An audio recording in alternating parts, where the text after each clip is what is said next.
помню, когда последний раз так рано вставала. Это, наверное, какая-то магия леса, природы, в которой тебе хочется все посмотреть, все понюхать, ощутить. В городе такого не происходит.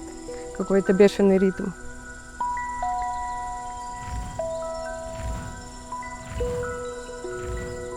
Мне нравится современное искусство. Я пытаюсь как-то его прочувствовать, но мне кажется, что я в нем не разбираюсь.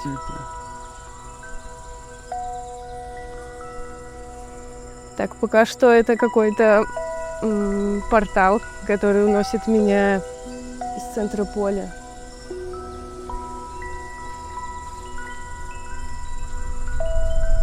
Какой-то телепорт. Я сама не заметила, как я вообще очень быстро оказалась перед этим асфальтом. Ну вот и кусок города вернулся к нам в лес. Есть ощущение, что сюда приходят по одному человеку, а оказываются уже в какой-то группе, как будто бы здесь меня уже кто-то ждет. Только я почувствовала свободу и сразу же ограничения. Хоть и написано, что нельзя ходить, но мне почему-то очень хочется на него наступить. Может быть, если здесь нарисован ботинок, то голой ногой можно. Ну, почитайте, по асфальту не ходить. А с виду приличная девушка. Так, ну, видимо, пройтись по этому асфальту не получится, учитывая, что он под присмотром. Вот только что почувствовала свободу, прошлась по полю, собрала цветов, и теперь такое ограничение, какой-то запрет сразу же.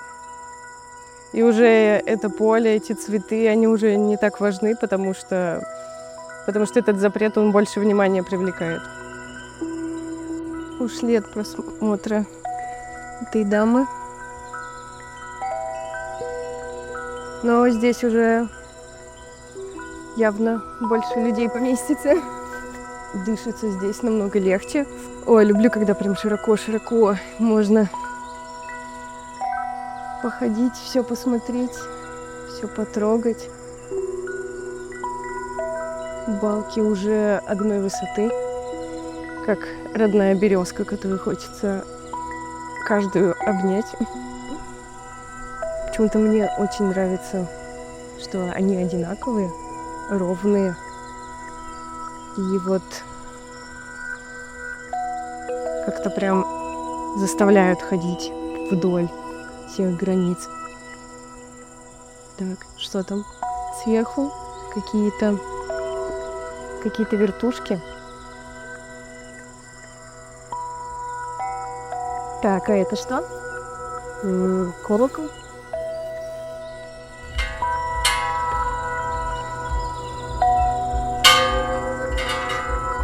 Да, интересное ощущение.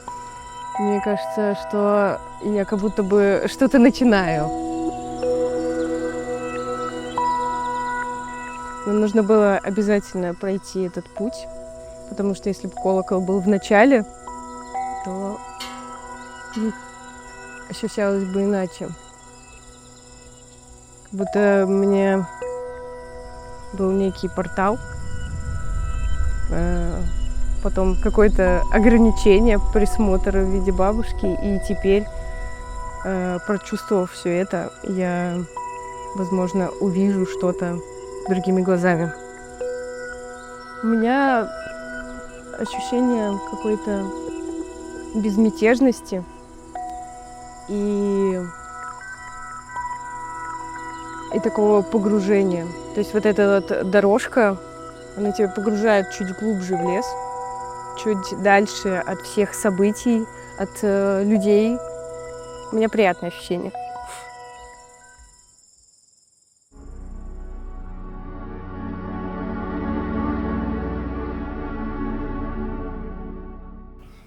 Вот только что почувствовала свободу, прошлась по полю, собрала цветов, и теперь такое ограничение, какой-то запрет сразу же. Ну вот смотрите, она сейчас первый раз попала в это пространство вообще. Пришла туда, идет, ничего не видела, ничего не знает. Пришла до первой комнаты. Это бабушка, да, и с асфальтом. Изначально было как бы несколько таких каких-то смыслов, которые у меня были. Первый — это что если мы ставим просто асфальт, но рядом с ним ставим бабушку, то это уже почему-то становится предметом искусства. И это уже какая-то такая игра тем того, что считается искусством, а что не считается искусством. Вот. А вторая история — это тоже какой-то некоторый такой разрыв шаблона у конечных пользователей, что ты идешь посреди леса, у тебя тут асфальт, с которого тебе начинают гонять. И это тоже какое-то, необычное чувство. У тебя была связь именно бабушки с потрескавшимся асфальтом? Почему ты не выбрал молодую девушку, которая могла бы эту функцию выполнять? Бабушка — это скорее как некоторый архетип вот этой музейной смотрительницы, которая вот все время на тебя вот пристально смотрит. То есть даже если тебе кажется, что она такая сидит, засыпает в кроссвордик свой, она все равно одним глазом видит, как ты там ходишь и смотришь на Карла Брюлова. Вот сверху вот эти вот крутилочки, да, которые мы сделали. Мы же сделали не просто так. Они, кроме того, что ты заходишь в центральную часть, вот эти вот вертелки наверху, они вращаются, когда есть ветер, и создается очень волшебное ощущение. Но при этом деревья тоже, когда ветер, они колышутся, они создают этот шум, и фактически мы как будто имитировали искусственным образом шум деревьев внутри самих же деревьев. Полная глупость и абсурд. Но понятно, что это такое авторское высказывание. Мне кажется, мы помогли им шелестеть. Помогли. Иногда они шелестели невыразительно. Деревья, да, конечно, они всегда менее выразительны. Человек всегда делает что-то более выразительное, чем природа. Человек берет, природу, ее делает более выразительной, чем она, ей. А я считаю, что все, что человек производит, это природа, потому что человек — природа. Мы поэтому как раз и сделали такое зонирование, и придумали эти стены, чтобы ты как бы внутри природы почувствовал себя по-другому, как будто ты в чем-то находишься. Но не совсем в здании, поэтому нет крыши, а в неком пространстве. Здесь забор тоже выступает в роли некой мифической такой истории. То есть мы привыкли, что архитектура — это объект, а это антиобъект. То есть ты никогда не можешь его объяснить с одной стороны, всегда появляется вторая сторона. И еще хотелось бы дополнить радость людей от колокольни. Это просто детский восторг. Взрослые мужчины, женщины, они подходили, дергали, и все с улыбкой уходили. И на самом деле это очень важный интерактивчик, потому что иногда, когда с объектом ты не можешь взаимодействовать, он не запоминается.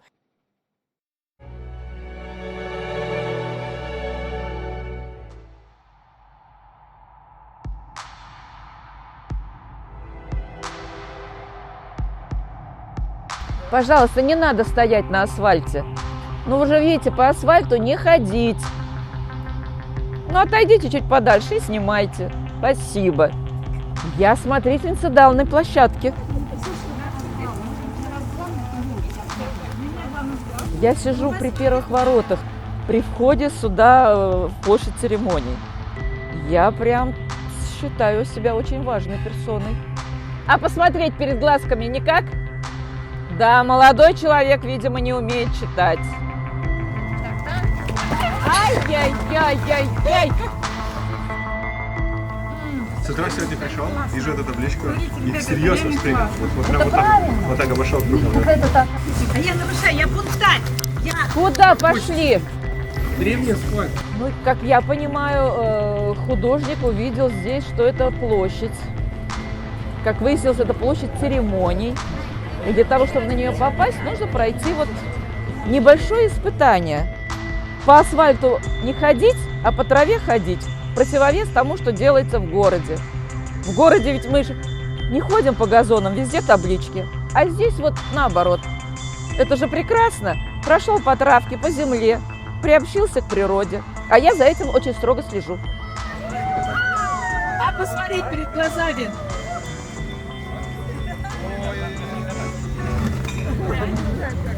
А девушка вторая не видит. Молодой человек, не грубят в ответ, и мне даже кажется, потому что уважают все-таки взрослого человека. Все достаточно с юмором все воспринимают.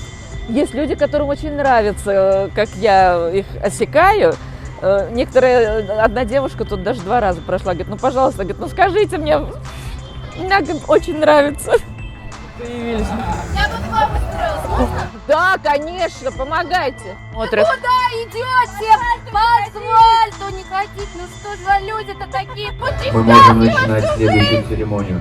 Какая внучка замечательная, а? К асфальту я отношусь позитивно. Значит, кому-то нужно было раскидать здесь вот эти лепешки, которые мы называем асфальтом.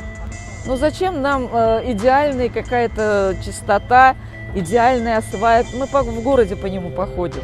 А здесь вот пусть будет он такой. И пусть люди радуются от того, что он такой, и по нему все равно ходить нельзя. Это какие-то особенные камни? Конечно, конечно, особенные. Но не просто так художник их сюда принес и разложил. Ну, вы знаете, я не совсем как бы понимаю всю эту архитектурную концепцию.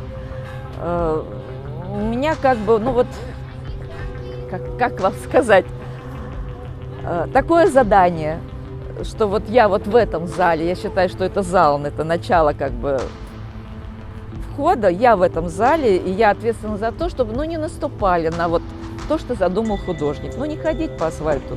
Ну, не ходите, пожалуйста, не ходите по асфальту. Пройдитесь по травке. Ой, дамочка, ой, красавица, а кто ж ты не читаешь-то, а? Блондинка.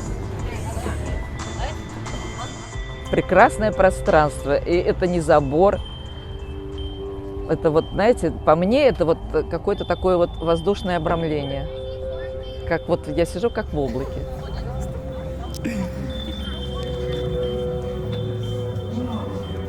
Уйти я точно не хочу. Мне очень нравится, вы знаете, по-любому это идет общение с людьми. Причем общение такое достаточно веселое, на юморе, на позитиве. Я вот в этом вижу как бы свою задачу, чтобы люди вот идут, вдруг остановились. Это же так прекрасно, когда люди улыбаются.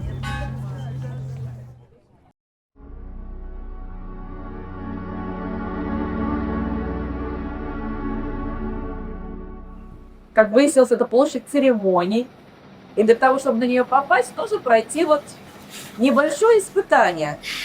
По асфальту не ходить, а по траве ходить. Мы, когда размещали на генплане эту бабушку, мы посадили ее в первое пространство, так называемое притвора, первую комнату, для того, чтобы человек перед тем, как войти в большое пространство основное площади, он столкнулся бы с неким препятствием. И бабушка — это такой архетип для русского человека. Он очень такой прям...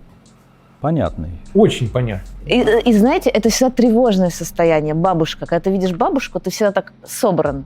Потому что сейчас что-то может произойти. Скорее всего, тебя сделают замечание. Ошибка — это ошибся. Может, бабушка — это рупор общества? То, что общество боится сказать громко, говорит бабушка. Ну, это как в любой там галерее современного искусства. Ты берешь, да, пустую какое-то совершенно помещение, не знаю, вешаешь посередине ватман, сажаешь бабушку, и тоже, вот, чтобы она так шикала на тебя, люди тоже будут ходить такие: о, там ватман посреди белой комнаты, это что-то значит. Я наблюдала, были некоторые люди, которые действительно верили, что по асфальту нельзя ходить, потому что, может быть, его только недавно приклеили. То есть они пытались действительно оправдать этот сюр, потому что они думали, что, ну, здесь явно есть логика, просто мы не понимаем ее. Прикольно, что бабушки не говорили как бы сценарий, что происходит вокруг, только Ставили задачу. ставили задачу. Но на самом деле она настолько хорошо это прочувствовала. Вы видите, она вообще всю концепцию фактически рассказала. Вот было ощущение, что ты такой заходишь, и для меня, честно говоря, даже померк асфальт на фоне этой бабушки, потому что она такая живая, и как будто у этого всего появилось еще больше одухотворения. Эмоционально какая-то отдача. Да. Ты заходил, и ты моментально подключался, тебе становилось как-то уютно, тепло, тебе хотелось двигаться дальше, в уголок зайти, подойти, посмотреть. Ну да, кстати, именно благодаря бабушкам, наверное, больше всего этот проект многим запомнился, потому что я когда стояла в очереди в разных местах, многие говорят: да, Центральная площадь, бабушка, просто. Вот конкретно все остальное они как бы забывали, но бабушка — это просто, она всем попала в сердца. Может быть, это означает, что архитектуре ценность придает человек? Конечно. Без человека архитектура как бы не имеет смысла.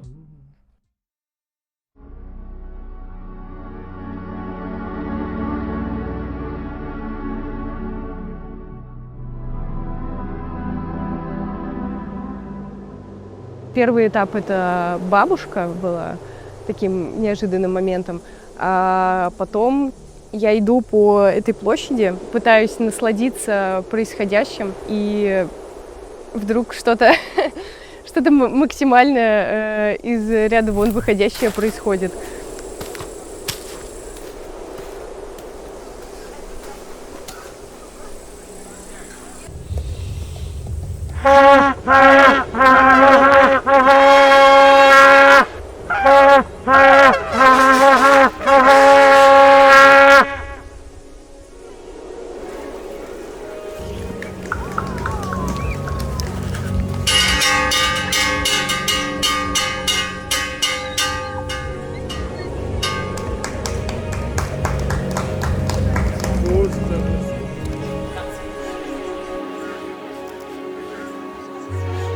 Все, церемония окончена.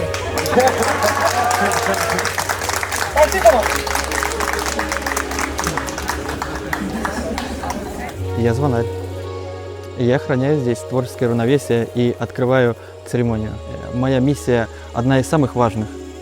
В мою команду входит 4 классных парня. Они сейчас выполняют функцию трубачей. У них есть свой инструмент и своя четкая задача, от которой они тоже, я уверен, кайфуют.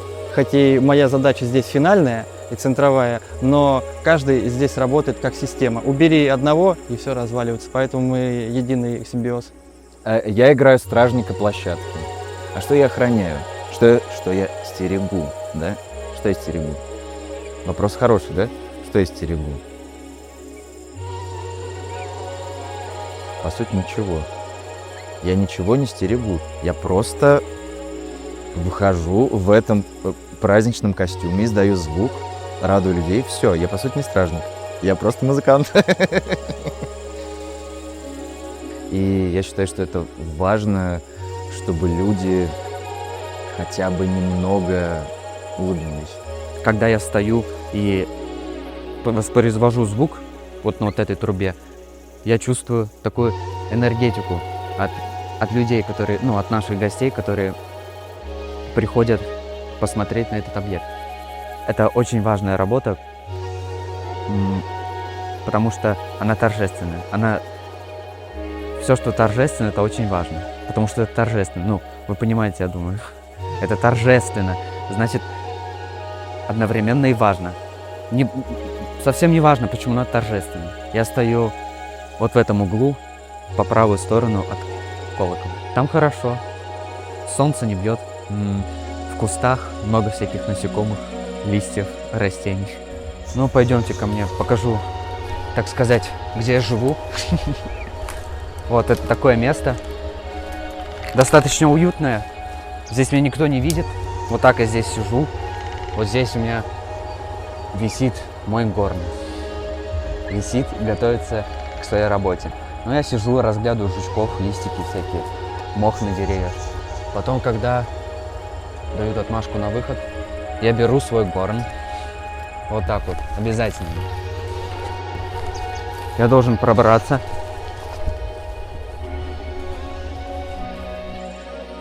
И вот я выхожу на свое почетное место.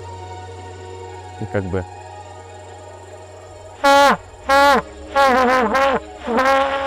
Интересный подбор актеров, учитывая, что тут довольно вытянутое такое пространство с вот этими балками, и они как продолжение не самого низкого роста.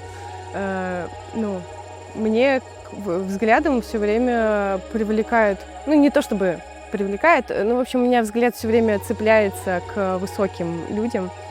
Не знаю, что-то есть в этом такое необычное. Ну, я в целом сама высокая, мне как-то, возможно, комфортнее к ним, к более высоким людям.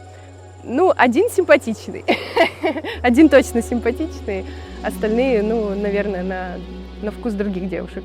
У меня рост 180, я подошел на эту работу и все. Прошел один урок игры на горне, и я здесь. Ну, конечно, меня немного смущают эти колготки. Вот. Что главное, считаю, вот в человеке постоянно находить любовь к тому, что ты делаешь. Даже если это ты ненавидишь, даже если тебе надоедает, нужно находить любовь любить это.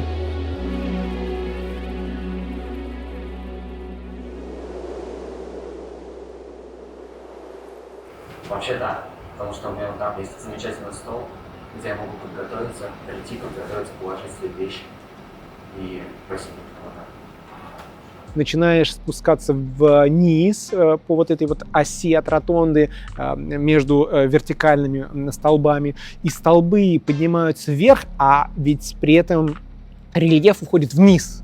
И ты как будто бы повисаешь на какой-то горизонтали пространства, и эффект из-за этого, из-за рельефа как раз очень необычный. И тут тебя, хоп, бабушка сначала встречает, потом перешейк, и потом вы выходите на большую площадь саму, да, вот это вот главное пространство, и там неожиданно, если вы попали в правильное время, происходит, это же называется, мы назвали это пшик-церемония. Да, мы назвали пшик-церемония, пшик-перформанс. Затея была в том, что вот он прям раздражал. Вы пришли, прошли большой путь, и тут, значит, эта церемония, она длится от силы секунд 15 вся. Они играют абсолютно плохо, несинхронно, очень примитивную, якобы торжественную мелодию, звенят в колокол и расходятся все. Ну, кстати, они еще принципиально были высокими. И красивыми, да? И красивыми. Ты выбирала же. Да, только красивых. Можно мне камеру? Я, наверное, не должен критиковать свою команду, но вот у меня вот есть ощущение, ну, как бы, недосказанности в этом месте, что возможно, что это, вот этот пшик-перформанс, он должен вылиться во что-то, в очень блаженную музыку этих ребят, ну, возможно, не этих, а которые реально могут играть. Мы не хотели, чтобы люди ушли оттуда удовлетворенными. Мы сознательно заострили важность этой всей истории, и вот люди ждали, и мы такие... Понимаешь, обман ожиданий. Мы играли на обмане ожиданий, потому что все, что мы сделали, по сути, обманывает само себя. Да, и когда мы наблюдали за тем, как люди реагируют на это, все в конце такой, это все? Они сначала расстраиваются, а потом понимают задумку и начинают аплодировать. И аплодируют, и смеются, да. У меня было полное ощущение, когда эти парни, такие высокие, какие-то субтильные, какие-то сложно говорящие, они выдвигались из леса, у меня было полное ощущение, что это как будто олени. И понимаешь, они сказочные олени, поэтому они так одеты странно, они не могут говорить. И как олень может звонить в колокол? Вот как бы вот как-то так. И дудеть он может как-то так. Что-то некоторая такая искренность в современном искусстве, потому что, ну, допустим, ты приходишь, какой-то перформанс, перед тобой кто-то танцует 15 минут там, под какую-то музыку, да, вот. И ты вот старается, а ты ничего не понимаешь, а типа нужно понимать. Вот, потому что... Культурный человек. Ты же культурный человек, ты же должен понять, что тут перформанс происходит. Вот, а ты ничего не понимаешь, и тебе совестливо, и всем людям вокруг совестливо, что... Ну, они делают одухотворенные лица, да, современное искусство. А тут мы с людьми поиграли в такую искренность, что мы не пытаемся считать себя очень умными, чтобы они что-то там страдали, там, тут ужились, да, там, как это глубоко и так далее, там, реверберационная конвенция нотексиальных мотивов, да, вот это вот всего, что с людьми играют, да, честно, пшик, они как бы все с удовлетворением поняли, потому что аплодируют, что они поняли, что им не нужно 15 минут делать умное лицо, что они что-то тут рефлексируют. Но при этом мы им не рассказывали общую концепцию, мы рассказывали только концепцию того, что они делают внутри своего пространства. И вот мы сейчас смотрим, и вот важно, как они реагируют именно на свое пространство и свое ощущение. И это очень интересно. Если мы спросим у бабушки, она говорит одно. Спросили у вот, звонаря, у дудельщиков, они говорят другое. Девушка проходит все пространство от начала до конца, и она видит совершенно третье. Вот. Мы со стороны, на самом деле, просто наблюдаем. Мы что-то запроектировали, запрограммировали, и мы понимаем общую концепцию, но мне кажется, очень важно, что конкретно люди, которые находятся там, что они чувствуют, что они ощущают. Я, кстати, думаю, что вот есть в этом смысл. Ну, как любой может прийти и стать частью вот этого пространства. Не эти ребята, так вот, ну, ты пойди и сделай вот так же, там, возьми, значит, не трубу, а там, да, то есть, ну, как бы, и ты станешь частью этого искусства, оно в твоих руках. То есть, на самом деле, у объекта получается несколько мотивационный характер. Стать деятелем искусства? Ну да, то есть каждый человек, по сути, может стать частью современного искусства. Чем мне очень нравится наш проект, тем, что он смог создать пространство, и люди очень легко его адаптировали под свои нужды. То есть это же главная цель архитектора, чтобы людям было комфортно в нашем пространстве. Хорошую работу сделали, вот как надо. Она везде сыграла, здесь ротонду показала, здесь людям сделала и тенек, здесь дала и какой-то пенек, и, в общем, это все вместе, и прям, ну, это классно. Алло? Ты, бабушка? Я сейчас. Немножко. Да, бабушка, я не могу сейчас говорить. Я в фильме снимаюсь. Ну, в фильме про бюро. Да, у меня свое бюро. Я архитектор. Бабуль, ну я уже давно не школьник. Я закончил школу. Ну, где-то 25 лет назад. Нет, все. Да, извините.